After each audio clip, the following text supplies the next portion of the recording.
Hizbullah mengakui pada Rabu 23 Oktober 2024 di mana tokoh kunci Hashim Safieddin tewas dibunuh Israel. Mengetahui hal tersebut, Hizbullah juga mengutuk serangan udara brutal Zionis tersebut dengan menyebutnya kriminal. Mengutip Tribun News pada 24 Oktober, hal itu menurut pernyataan resmi Hizbullah pada Rabu 23 Oktober waktu setempat. Pengumuman itu muncul sehari setelah militer Israel secara resmi mengklaim Safieddin tewas. Safieddin tewas dalam serangan udara Israel di pinggiran selatan Beirut 3 minggu lalu. Perlu diketahui, Israel disebut telah menggunakan bom penghancur bunker untuk membunuh Safieddin. Senjata yang digunakan Israel itu disebut mirip dengan serangan yang menewaskan Hassan Nasrallah 27 September lalu. Sebatas informasi saja, Hashim Safieddin adalah sosok yang disebut-sebut sebagai calon pengganti pemimpin Hizbullah yang terbunuh sebelumnya, Hassan Nasrallah. Sebanyak 25 roket balasan dari Hizbullah dikabarkan ratakan Israel hanya dalam 2 menit. Selain itu juga dikabarkan bahwa imbas serangan, sirene udara meraung di beberapa pusat pangkalan militer Israel. Mengutip Tribun News pada 24 Oktober, hal itu menurut pernyataan Hizbullah terbit pada 23 Oktober waktu setempat. Perlu diketahui sebelumnya Hizbullah meluncurkan rentetan serangan sekaligus itu sebagai pembalasan terbunuhnya Hashim Safieddin. Dengan begitu puluhan serangan roket Hizbullah pun meluncur ke Israel. Sementara itu pasukan Israel mengonfirmasi mendeteksi peluncuran 25 roket dari Lebanon menuju Israel Utara hanya dalam waktu 2 menit saja. Menurut pernyataan militer, sirene peringatan udara terdengar di beberapa wilayah seperti Teluk Haifa, Acre, serta permukiman Kiryat Shmona dan Meitulah. Militer menyatakan bahwa puluhan serangan roket itu terjadi hanya dalam 2 menit saja, di mana sebagian besar proyektil diklaim berhasil dicegat, sementara beberapa lainnya jatuh di area terbuka. Belum ada laporan mengenai korban jiwa atau kerusakan. Pasukan Israel juga mengungkapkan bahwa sistem pertahanan udara mereka berhasil mencegat 4 drone tempur meskipun tidak dijelaskan asal peluncurannya. Sementara itu Hizbullah mengonfirmasi bahwa mereka telah menembakkan roket ke arah pangkalan Glilot, markas unit intelijen militer Israel 8200 yang terletak di dekat Tel Aviv di wilayah tengah Israel. Bombardemen roket telah diluncurkan Hizbullah ke lokasi-lokasi vital milik Israel. Itu merupakan upaya perlawanan di Lebanon dalam memukul mundur upaya invasi IDF di zona selatan. Mengutip Al-Mayadin pada 24 Oktober, hal itu menurut pernyataan Hizbullah pada Rabu 23 Oktober waktu setempat. Lebih jelasnya, Hizbullah telah melancarkan lusinan operasi pada Rabu 23 Oktober dengan menyerang sejumlah lokasi militer. Tak hanya itu, perkumpulan tentara, pangkalan, dan tempat produksi militer juga turut digempur.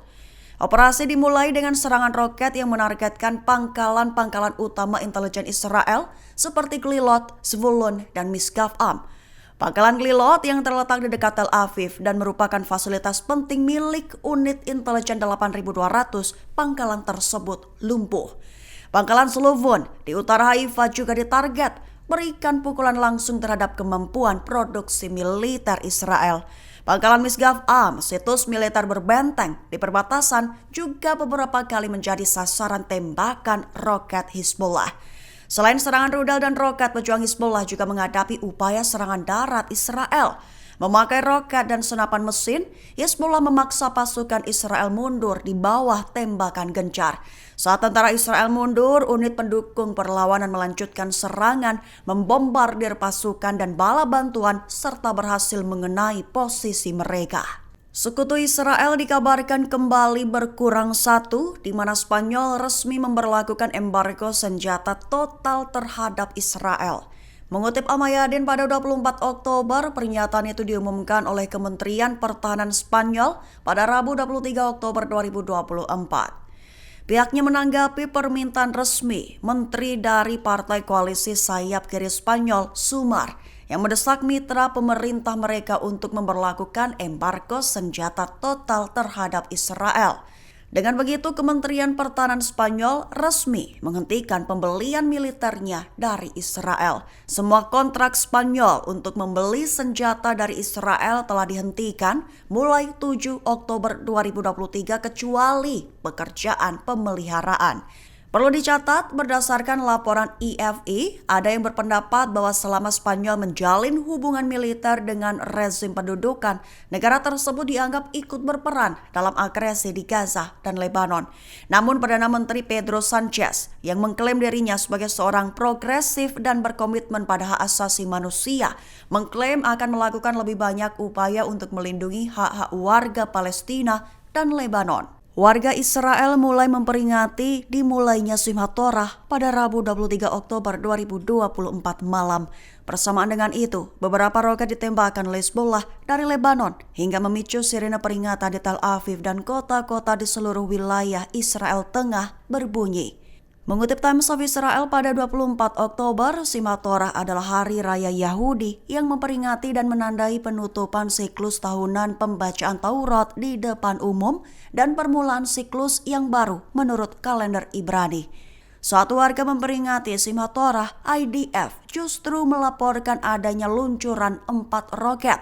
2 diantaranya berhasil dicegat, 1 jatuh di area terbuka, dan roket keempat jatuh di lokasi yang dirahasiakan. Selain itu, menurut IDF, total 135 roket diluncurkan ke Israel sepanjang hari, dengan sebagian besar serangan diarahkan ke Israel Utara. Namun tidak ada laporan mengenai korban jiwa. Sementara itu, media Palestina melaporkan bahwa 1 di antara roket atau pecahan dari sistem pencegat jatuh di desa Palestina Ras Atia dekat tembok keamanan di tepi barat. Dengan begitu, militer Israel memerintahkan pasukan di sepanjang perbatasan Gaza untuk siaga penuh, mengantisipasi kemungkinan serangan dari Hamas, terutama pada peringatan serangan 7 Oktober 2023 yang terjadi pada hari libur Simchat Torah.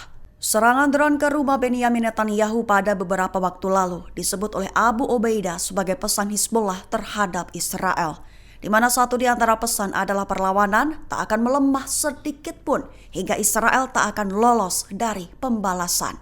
Mengutip Tribun News dan Palestine Chronicle pada 24 Oktober, hal itu diutarakan oleh Abu Obaidah beberapa waktu ini. Lebih tepatnya, Obaidah menyatakan bahwa dengan Hizbullah menargetkan kediaman Netanyahu, maka akan menjadi pesan kuat dari Hizbullah kepada yang disebutnya para pemimpin kriminal rezim pendudukan. Selain itu, Obaidah juga menekankan bahwa kemartiran para pemimpin perlawanan tidak akan melemahkan perjuangan, namun justru memperkuat eskalasi dan tekad perlawanan untuk lebih sering dan lebih intens menghantam vital musuh.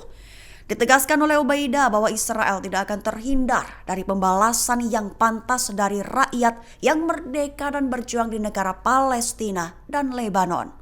Ruang operasi Hizbullah merilis kerugian yang diderita Israel saat melakukan konfrontasi darat melawan Hizbullah.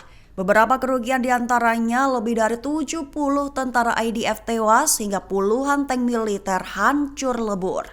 Mengutip Al-Mayadin pada 24 Oktober, list kerugian itu dirilis Hizbullah pada Rabu 23 Oktober malam waktu setempat. Seraya merinci pencapaian pasukan rudal, angkatan udara dan pasukan pertahanan udara Hizbullah dalam berkonfrontasi dengan IDF.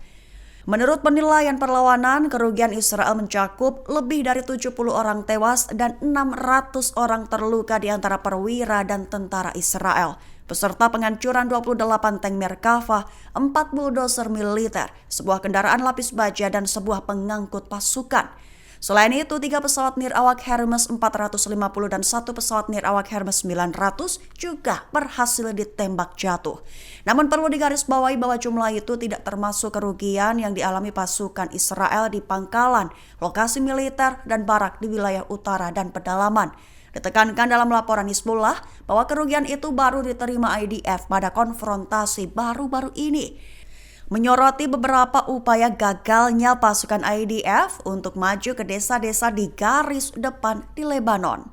Militer Israel dilaporkan telah menyerang 2 lokasi di Suriah Damaskus pada Kamis 24 Oktober 2024. Imbas serangan menimbulkan kerusakan dan korban jiwa di pihak tentara Suriah. Mengutip Al-Mayadin pada 24 Oktober, hal itu menurut laporan sumber militer Suriah pada Kamis 24 Oktober 2024. Dijelaskan bahwa serangan Israel telah menargetkan sebuah bangunan perumahan di lingkungan Kfar Sousa, mengakibatkan kerusakan material hingga tewasnya seorang tentara Suriah dan 7 lainnya terluka. Menurut laporan sana, 2 lokasi di Suriah yang disasar Israel antara lain lingkungan Kfar Sousa di Damaskus dan sebuah situs militer di daerah pedesaan Homs.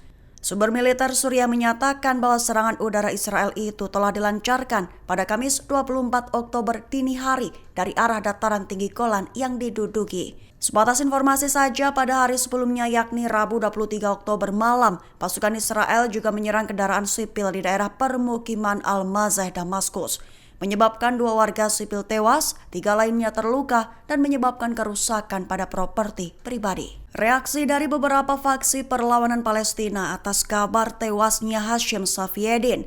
Satu di antara perlawanan menegaskan bahwa perlawanan Islam di Lebanon atau Hizbullah sulit dipatahkan.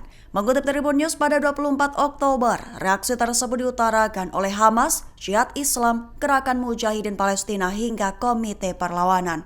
Pertama, Hamas hanya mengucapkan bela sungkawa berduka atas kematian Safieddin. Sementara itu, Gerakan Jihad Islam menekankan bahwa kematian Safieddin tidak akan menghentikan gerakan perlawanan, menekankan bahwa perlawanan Islam di Lebanon alias Hizbullah sulit dipatahkan dan akan terus menghadapi musuh sampai kemenangan tercapai. Sementara Gerakan Mujahidin Palestina juga mengucapkan bela sungkawa, menyatakan sangat menghargai pengorbanan besar Hizbullah dan para pemimpinnya.